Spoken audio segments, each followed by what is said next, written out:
সম্মানিত দর্শক, আসসালামু আলাইকুম। আজকে আসছিলাম এই যে রফিক ভাই মিনি ঝালমুড়ি শপে।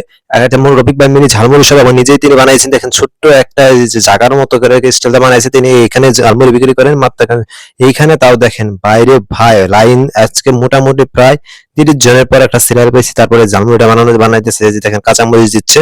এবং এখানে একটা জিনিস মজার হতে, ঝালমুড়ি শুধু মুড়ি দেয় না, চাল ভাজা দেওয়া হয়, তারপর চানাচুর দেওয়া হয়, দেওয়ার পর ঝালমুড়ি বানায় এবং কিছু সিক্রেট মশলা ব্যবহার করা হয়, যার কারণে এই মুড়িটা এত এত এত বিখ্যাত।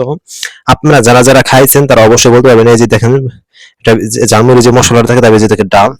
আরে ভাই রে ভাই, কি বলবো ভাই, এক কথায় বলতে গেলে আপনাদের বলতে হবে যে ইয়ার উপরে আর মুড়ি হয় না। আমি ভাবছিলাম এই ছোট দোকানে মশলাই না কি বানাইতেছে, হয়তো বা কেউ খাবে না, কিন্তু ভাই রে ভাই, আজকে এই মুড়িটা খাওয়ার পর এতটাই টেস্টি লাগছে যে আমার মনে হইতেছে এখন থেকে রেগুলার এটাই খেতে হবে। আমি আসলে অনেক ঝালমুড়ির দোকানে গিয়েছি, আপনারা দেখছেন হয়তো ভিডিওগুলোতে যে অনেক ঝালমুড়ি দোকানে আমি ভিডিও করে থাকি, কিন্তু এটা একটু বেশি স্পেশাল হয়ে গেছে। আসলে স্পেশাল আমি প্রত্যেকটা খাবার খেয়ে তারপর রিভিউটা দিই, কারণ হচ্ছে আমি আপনাদের একটা বেলপুরি ঘটনা বলছিলাম যে বেলপুরি ভালো হয় নাই, সেটা অবশ্যই মজা হয়েছে। আপনারা ভিডিওটা দেখতে থাকেন।